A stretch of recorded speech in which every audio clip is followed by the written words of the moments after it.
Happy Halloween! Hello everyone, my name is Holly from My Daily HAEDs. I'm here to give you my cross stitch update. I'm on Instagram as well. Everything's a bit discombobulated. We had time change yesterday and it always takes my mind a few days to get back into the groove. But I'm wishing you a lovely day regardless, and thank you for joining me today. I'll start first thing with a cross stitch. Let's see. This is QS, or Quick Stitch, The Falling Snow by Alan Giana, charted by Heaven and Earth Designs. It is being stitched on 25 count, 1/1 full across. And I'm working this in diagonal. I had Cynthia from Intuitive Stitch ask me how I was doing this, and I think I tried to explain, but it's a bit, my explanations tend to get long-winded and twisty. So Cynthia, here's another question for you. I mean, answering the question for you again. What I do is I'm trying to work in blocks, 10 by 10 blocks. But if I got thread on the needle and I need to use it, then I will work either down in the next block below, or directly below, or I'll work it into there. Because I hate to waste thread, and if I've got enough thread left for 2 or 3 stitches and there's 2 or 3 stitches left there, I will go ahead and do it. Sometimes I will park the thread. If it's super close to the bottom here, I'll park it into the next block if there's quite a few stitches left to do there. Also, because I do that, the first block is usually nice and tidy, or tidy-ish for me. I don't do strict blocks like Linda Clindhurst or Teresa Little Stitcher. Both of them do strict blocks. I mean, Teresa parks, and I very rarely park because I don't like strings hanging everywhere. Anyway, everybody does it to suit themselves. I'm not keen on having all the strings. I don't know why. I guess they just drive me nuts.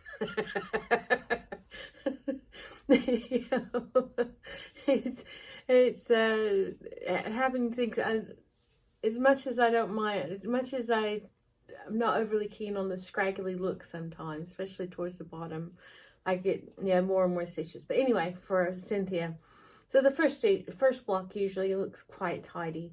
And I'll finish off the thread here or here. And if there's a stitch below, if there's like 2 or 3 stitches below, and I've still got loads of thread left, I'll go ahead and do those 2 or 3 stitches below, just so I don't have to pull it out, save time for the next time. Also, on this one, I was quite dismayed when I saw, I think, was it 8,000 or 9,000 stitches left on it. So whenever I come into some 3865, I will try to overwork on that as well, so that I can get more of the 3865 done.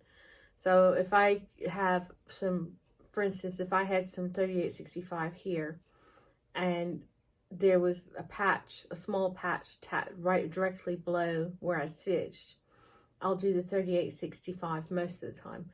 Everything's a most of the time. Sometimes there's no fast and hard. If I'm really struggling to get things done because of so much confetti, I'll end it. But that's why you see where this is a bit untidy, is because I've stitched below so much there. And my goal on this is 100 stitches. But also my goal is 1 block. So sometimes, like at this top, I can do a block and 100 stitches in just 1 block. But by the time I've gotten down here, I will finish the block here, but I will still need to get my 100 stitches. So I will go down into the next diagonal, or yeah, and then go from there. And as you get further and further down, because you've kind of just fed it down, and you get down here, and all of a sudden you will finish 2 blocks and still need to finish and go into the next diagonal down as well, because you've stitched so many stitches in the previous 2 blocks beforehand that you need to get I need to finish both of those and then still have a 1 or 2 or a handful of stitches in the next block down. So that's awesome. I get 2 blocks done, but to get my 100, I still have to go down to the 3rd block in 1 stitching session. And that's just the way I do it. It's cross country in a way, it's cross country in a diagonal, but focusing on 1 block at a time, but finishing threads. I hope that describes it quite well. The tree is becoming just absolutely glorious, and I discovered that in the previous time when I was working on this yellow here, I must have either absent-mindedly threaded up my needle with 2 strands, because everything else is 2 over 1, but this is the only project I'm doing 1 over 1. So I must have absent-mindedly did 2 strands, or, which happens as well, because I have each project has its own bobbin box. I sometimes start working on this with the threaded needle out of one or the other, because there's so many of my projects have similar number, have similar colors. So if you've got 939, and I think I've got 939 in all of my projects, so if I just pick up and I go, okay, well, I'm gonna stitch on this, and I'm not really thinking about it, I'll accidentally pick out the bobbin box is sitting in front of me, and I'll automatically, it's like birds and blooms, because it's my focus. My bobbin box is always sitting on the desk in front of me, because I stitch at a computer desk. At moment, I stitch at a computer desk with my microwave heat bag on my feet to keep them warm, because it's a wee bit nippy. But anyway, it's so the bobbin box is sitting there, and I will start getting thread out of it, and then realize, oh, it's birds and blooms box. I need to get out the falling snow bobbin box so I can have everything there.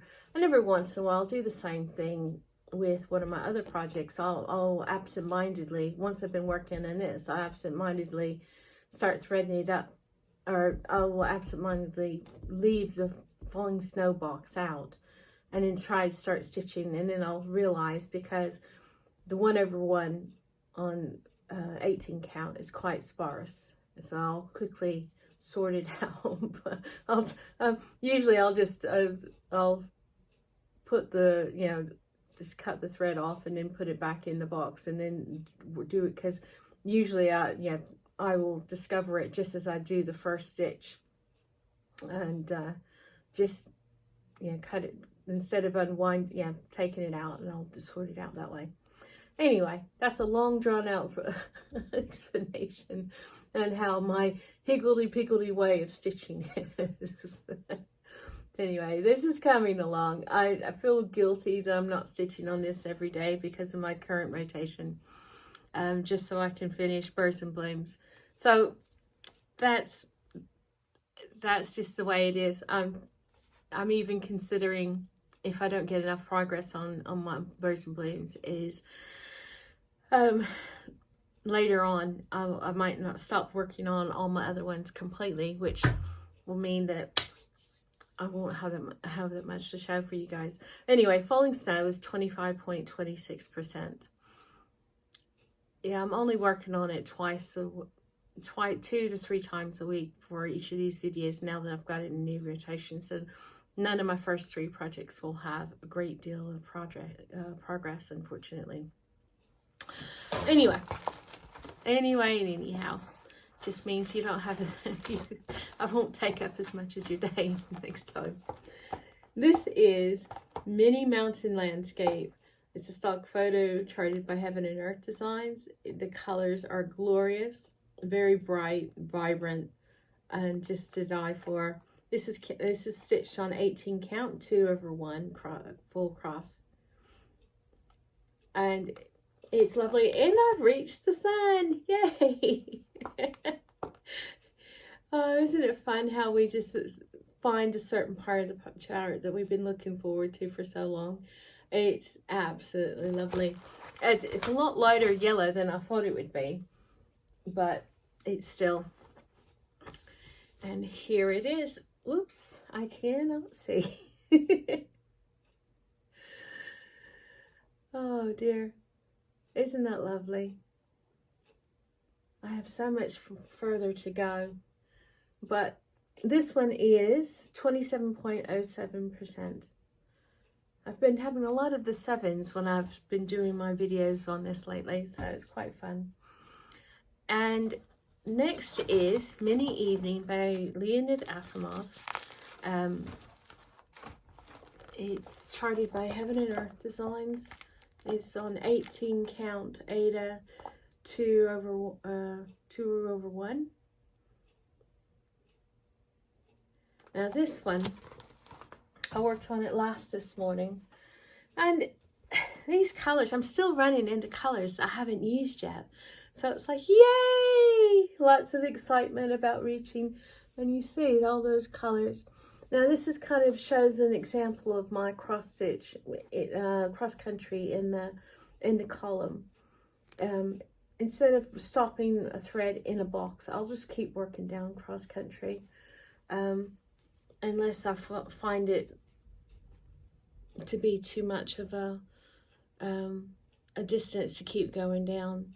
I'll stop the thread and either start down or depending on my mood, sometimes I will just start again on further down if I can securely count it. I feel comfortable. And sometimes, yeah, you're a bit stressed or your mind's a little bit not working right. At least that's for me. Sometimes I'm like, yes, I'll get it done, and I can be sure to get it. And sometimes I'm just like, no, I'm not starting that thread again. I'll get it in a few minutes. But that's the way we've been going. It's funny how my stitching goes by mood, and I guess some people can be quite methodical and do things, but sometimes I change on a whim sometimes, and not overly. It's like you'll see on Birds and Blooms next. Mini Evening is 3.24%, by the way. Okay, Mini Evening is the next project. Mini Birds and Blooms by Aimee Stewart. Charted by Heaven and Earth Designs. AE's stitched on 18 count, 2/1, full cross. And that is, and this is so fun, so fun. But anyway, we're talking about my stitchy whims. Okay, this, oops, trying to get it all in and show you, I went off-piste. I was stitching this and I was like, oh, instead of stopping this, I'm right next to some more colors in the next block. I'll just do that. So I went over, I think, 2 blocks, finishing the threads that I had done in that initial top box. And then I discovered I counted wrong, which is always happens. That's why I only go down in columns. For some reason, my brain gets super confused when I go in rows. And yeah, except for the stamped kit, because the stamped kit I can see, you know, the stamped kit is there. You can't mistake. Well, it's hard to mistake it, right? Well, this you can just stitching them merrily along in the next stitch. But fortunately for me, this is the sky. If it was raw, if I had pink stitching in this bird here, I would have noticed it. But because I went wrong in the sky, you guys tell me, can you see that I did one stitch wrong in the sky? I don't think so. And talking about this, Deanne at the Stitching on the Rock, her and her son listed out quite a few of the birds on here, and she told me all the places, you know, the placements of them. So thank you very much, Deanne. That was wonderful.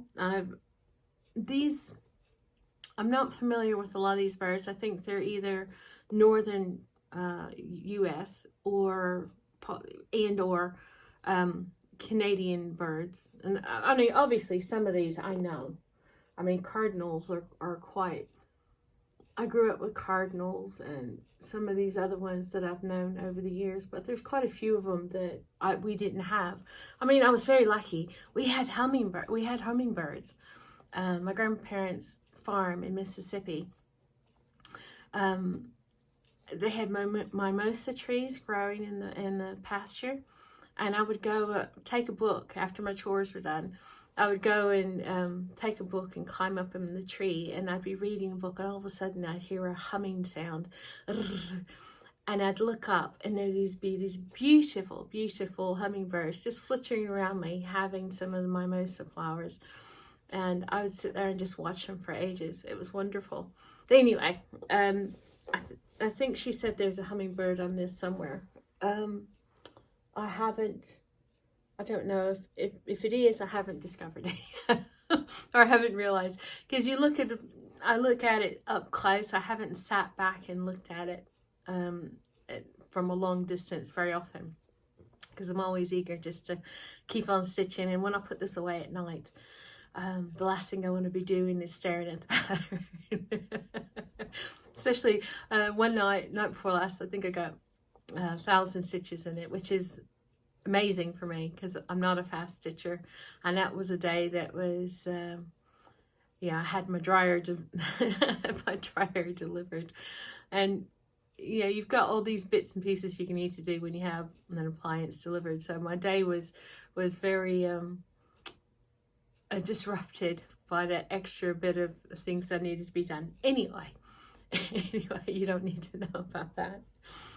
I have a blast from the past, but actually I've got two. One of them is what I'm wearing. I made this sweater years ago. It's all old and slubby, but it's wool and it's nice and warm. And I made it even though I know that there's a lot of mistakes in it, like my neckline's a bit too wide. And I found an interesting tip is you thread in elasticated thread in it, and it will help bind it up a bit, so that you go along the back and just wind in the elasticated thread. But I'm not going to do that right now. I have some elasticated thread, but it's in the lockup 2 hours away.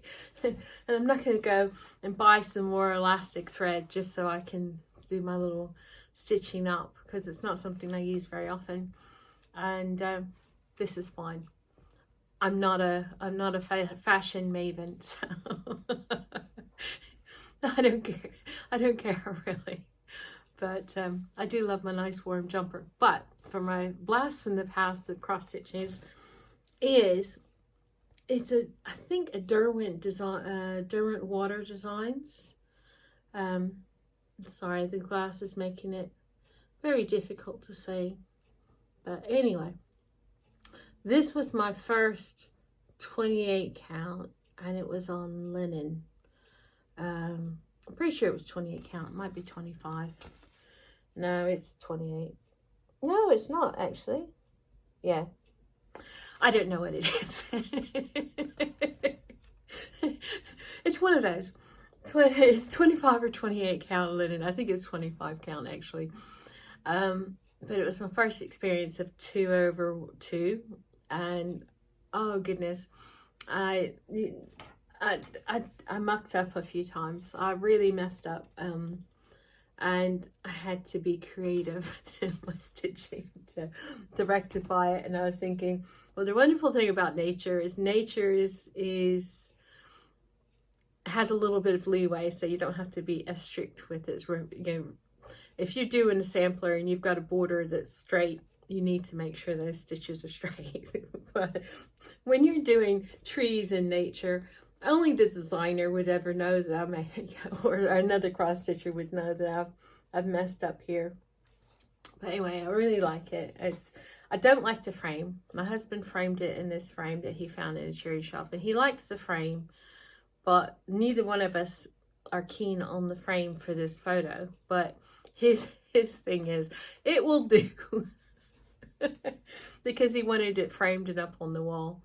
Not that it's on the wall now, it's kind of on my shelf, but his thing was, oh, I want it displayed and I don't want to wait, and so this is why it's living in this frame. One day I will get a square frame for it, or we'll find a square frame in a charity shop or something, and then I'll redo it. But at the moment, it's living quite peacefully in this frame here, so it's fine. I'm not gonna, yeah, it was very wonderful of him to do it for me.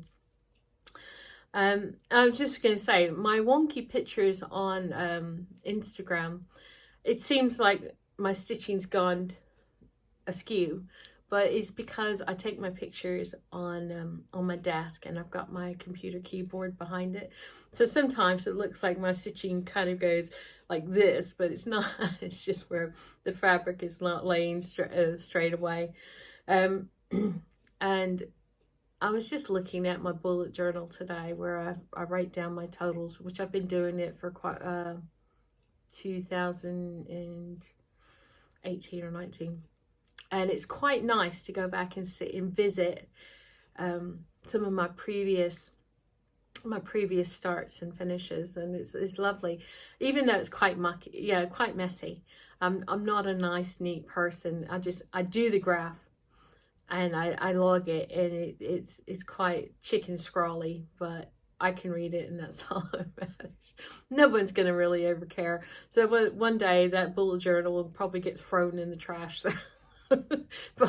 by whoever, so I'm not worried about it. It's just something for me to refer to.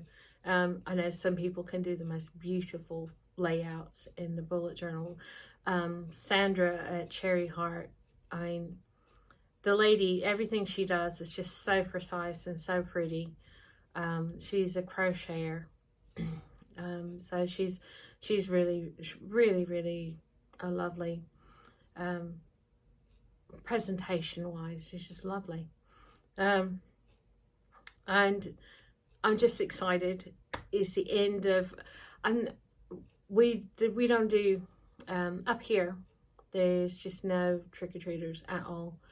I mean, last year we had none. This is the first year last year, but saying that, last year we had gone to Newcastle, and we've got to go to Newcastle again on Tuesday for tomorrow for an appointment. So I'm debating whether to take Birds and Blooms with me, which is awkward to work on it in the car, especially if we're going to be parking in the multi-story car parking lot. So we're going to have to, my husband tries to park near some natural light so I can see. So I'll probably be taking my Welcome Fall piece on stamped kit. So it's 14 count. It's the biggest piece I've got, and I should be able to see it in most lighting conditions.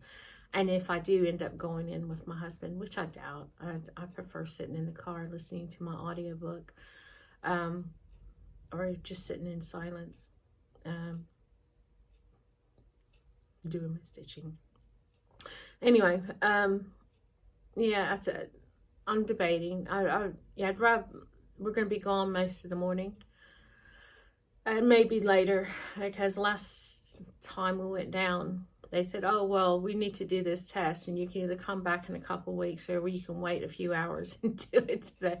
So instead of taking another day off, scheduling another day off work, and then driving back down, we waited the 3 hours and took the test. So he took the test. So it was one of those things. I did get a lot of stitching done that day, or not a lot, but some of the stitching done. Yeah, it's one of those things. But looking forward to, it just dawned on me, it's only when I actually wrote down my total for, the reason why I brought a bullet journal is because when I was writing down my total for evening, because I worked on it this morning, I was just like, oh, it's Halloween. Because last year I didn't have, like I said, didn't have any trick-or-treaters. I was home in time, but we just didn't have any. There's only 3 houses in the neighborhood, and in the walking distance that I've been able to find Halloween decorations. So I don't know if the kids all know each other and they just trick-or-treat at each other's houses, but we didn't have anyone knocking on the door. Even though I bought stuff last year, and I've got a few things this year that if they do knock on the door, they won't go away empty-handed. I miss the days. I kind of miss the days. I kind of used to. In years past, when I lived down in Essex, I used to do homemade. You know, you don't have the stranger danger, no homemade goodies kind of thing going on here. I don't. It's not. They do warn the kids of it. But yeah, I know in America it's like, no, it's got to be store-bought candies. But here, people just hand out bags of popcorn or homemade popcorn, popcorn they've made themselves, or candy corn or something. Or, yeah, most people do candy, store-bought candy, or chocolates or whatever.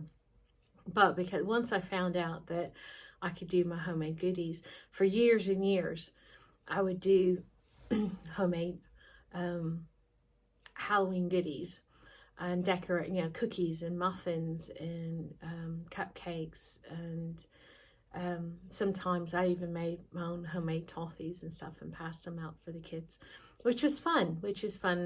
Sometimes I'd be fancy and put them in little cellophane bags with a little Halloween ribbon on them. Sometimes I'd just pop them in a sandwich bag if I didn't have time. So I kind of miss those days, but it was usually like a 2-day extravaganza of baking, because when people found out that I was passing out homemade goodies, I would literally, one year I had 258 trick-or-treaters, because people found out, and they would actually drive from across, not that we had a massive town, but it was like a 10-15 minute drive, and you'd have people driving their kids to my house just to trick-or-treat at my house.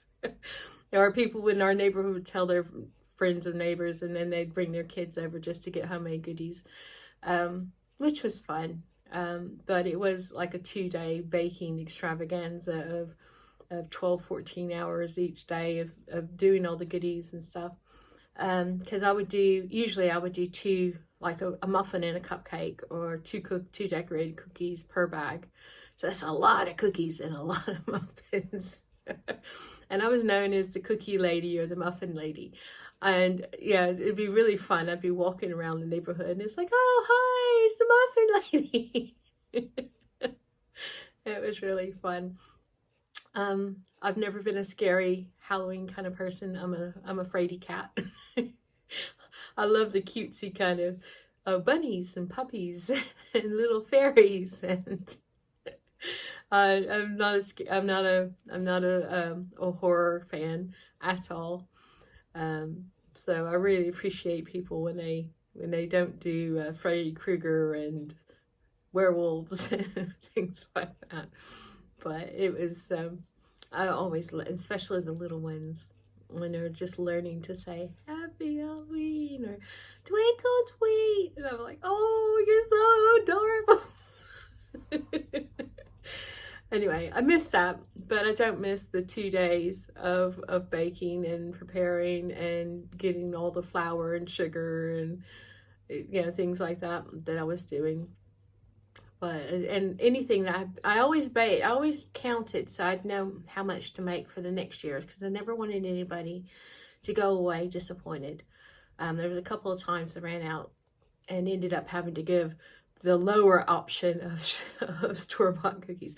And yeah, kids love store-bought goodies, but for myself, my goal was to make homemade goodies. So I know I would have people that would be disappointed, because if they've driven across town and then I show up to my door and they've got store-bought goodies, and they're just like, I've driven all the way across town for store-bought goodies. I could have got that next door. anyhow, yeah. But anyway, I'm looking so forward to, at the end of this month, at the moment I've got my autumnal slideshow of screensavers, and I'm enjoying that, because we got Thanksgiving coming up at the end of the, not that we do celebrate Thanksgiving, we don't do a Thanksgiving kind of, I tried many years to do Thanksgiving meals for family and friends, and eventually it just petered out. They were very confused. They thought they had to bring presents. When they were disabused of that, it was doing something on a Thursday night when they're working the next day was always awkward.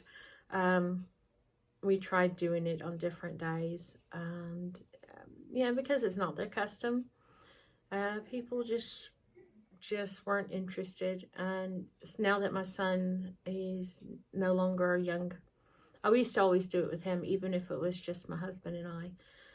We would do like a turkey breast or something, and I would do a small selection of my traditional Christmas, Thanksgiving Christmas dinner, like cornbread dressing and pumpkin pie and things like that.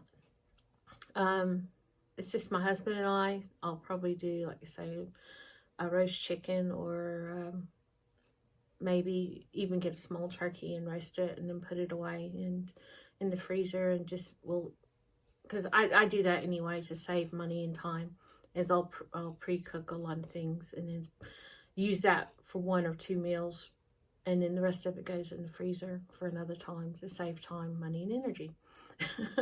Not that you needed to know that. It's one of my quirks. Anyway, it'll be just my husband and I. It'll be a quiet. It'll just be a quiet thing. One thing we always insist on is cranberry sauce. No berries. Always the smooth. And we both prefer the smooth cranberry sauce. Not that you needed to know that either. Anyway, I wanted to say, Annalena Knitter, I linked her last week, but I don't think I talked about her. She's a lovely knitter. She does do every once in a while cross stitch, but she hasn't done it in quite a while. She's such a sweet person. And I don't know, maybe I talked about her last time and didn't link her, or vice versa. I don't know. I just wanted to link her again because she is such a wonderful person. She deserves to be mentioned. Los Bordados de Camus. She does some lovely work.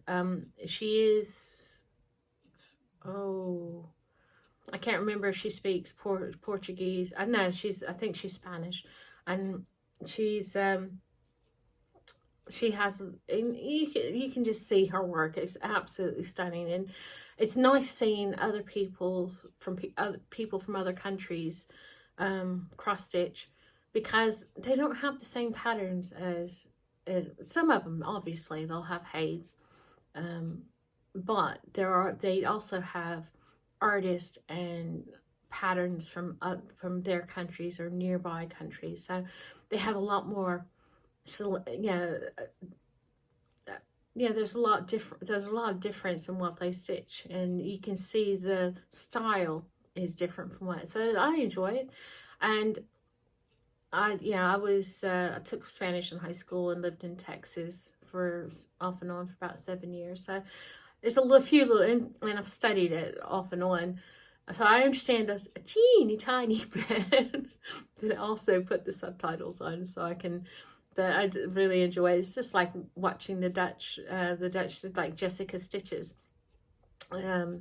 Everything's in Dutch, but I do really enjoy. And you can put the subtitles on, and I really love seeing what she's working on. Jeep Girl Stitches, I just watched her. She had one out that when I was away on holiday, so I had to catch up on that because I saw it and I was like, wait a minute, I haven't seen that one, so I had to watch that a couple of days ago. or a few days ago, and then I saw one this morning. So she published one yesterday or overnight when I was asleep, and she is really into spooky Halloween. But she's got a lot of stitching done. She's very good about, you know, all the stitching that she puts into it, and it's really good. I'll be looking forward to seeing her reef again, the reef, because I popped that pattern and it's kitted up. So one day I'll get to play with all those glorious colors. But at the moment, I've got plenty of glorious colors and projects to do it. Ashley, a little patience excess. The way she does her things is, you know, the way she finishes her projects is just, she's got really lovely taste in the way she does things and the projects she picks, and she seems like a really sweet lady. Alicia Adventures in Stitching, she's been away for a while, so now that she's it was so wonderful to see her back. It was sad to hear that she had some life events that were a bit that she had to deal with. Fun with cross stitch is, I think, Sharon in Australia. She's got some mammoth projects that she just works and steadily through, and it's really good to see the way she does. She does some interesting color conversions on some of her fancy ladies, which is a lot braver than me. I did one color conversion years and years ago for a neighbor that was getting married, and not only was it color conversion, it was a pattern conversion, because she said, oh, I like that, but I don't want the steeple because I'm not getting married in a church. And so I had to take the steeple out and put in some trees and sky. And then she said, oh, and I don't like those colors. My colors are autumnal colors, because she was born in October, and her favorite colors were the orange, burnt orange and golds and stuff like that. So I had to completely do color, and I was just like and yeah, and then she wanted beads on it, so that was a, you know, from doing, oh, you're getting married, I'll do you a wedding sampler, to the mammoth task. And literally, as I was being picked up to go to her reception, because her service was, you know, family only, but her wedding reception, and as I'm getting picked up for her wedding reception, stitching, and I finished the stitches like a couple of minutes before. Oh my goodness, that was I've done 3 wedding samplers, and I have no plans to do wedding samplers ever again. Let's just say the first 2 people, the wedding samplers were done, and the marriages didn't last very long. One wedding sampler, I made it. It was like 12 by 18 yesterday, all our yesterday's pattern. And by the time I made it and gave it to her 3 months later, her and her fella had already broken up. I didn't know that, because I'd gone to another wedding and I hadn't seen her since then. So I gave it to her, and she just like, okay, and she put it down, and it was like, oh, what was that? And then turns out that she'd already left her husband. The second one was, she was one of my husband's family members, and the other one was was another family member, and their marriage lasted a few years, but yeah, it was another mammoth, all our yesterdays cross stitch that I modified for them, and then the other one that was smaller, but it was intense modifications. And I just said to my husband, and her husband passed away, but I knew that when I made the project. He was ill, and that was why they ended up getting married. So I knew that he was going to pass away, but between 3 samplers, 2 broken marriages, and a person who passed away. I just said to my husband, I'm never doing a wedding sampler again. And I haven't made any birth samplers either. I just think, yeah, there's just certain things that I'm very bad luck on, or I think, and it's like my husband, he knows that if he wants to win money, if he wants to win a bet or something, all he has to do is say, pick a team that's going to win, and he goes and picks the other one. And I'm not even allowed to support his or pay attention to any of his, to his favorite English football team, soccer team. Because he said every time I even mentioned it or watched it, it got to the point he wouldn't even watch the games in the house, because he said when I was in the house, when he was watching, the team would always win, always lose. And I said, maybe it's just your team, darling. Anyway, I've only got a short little slideshow. We didn't go out driving yesterday. My husband had to, yeah, we've had a busy 3 or 4 weeks. So we've just, my husband just needed a day to relax. I mean, he did take the old dryer to the recycling center, but that's, what, 15-20 minutes away. So it wasn't a big deal for him. But we didn't go out driving, but I have been going out for walks when the weather's been amenable to it. And I went for a walk on Bambara Beach once, and I've been walking around the neighborhood. And so you've got a few little bits and pieces. And it's just fun to see the autumnal colors. And there's some flowers I found. We got a sweet little teeny tiny handkerchief sized park just down the road from us, and I discovered it a month and a half ago. And it's literally just a little tiny triangle of land beside the road with a little stream running out, so they couldn't build on it. So instead of leaving it to grow up and become all overgrown, they've made it into a tiny little park with a couple of benches and walking in, but they've got some lovely flowers there. And it was just it was a lovely time in the sunshine. Oh my goodness. So I'm sorry, it's 42 minutes in. Angie Slowly Crafts, she put out another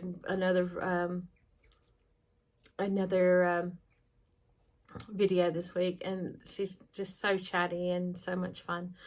The hashtags and all the information on the projects will be below, as well as the people. I'm gonna try to remember everybody that I've mentioned. And oh, Sophie Stitching Love, she speaks Portuguese. She's Portuguese. And Stitched by Tatiana, she lives in Poland, and they both have beautiful work as well, and I just thought those would be quite nice to mention.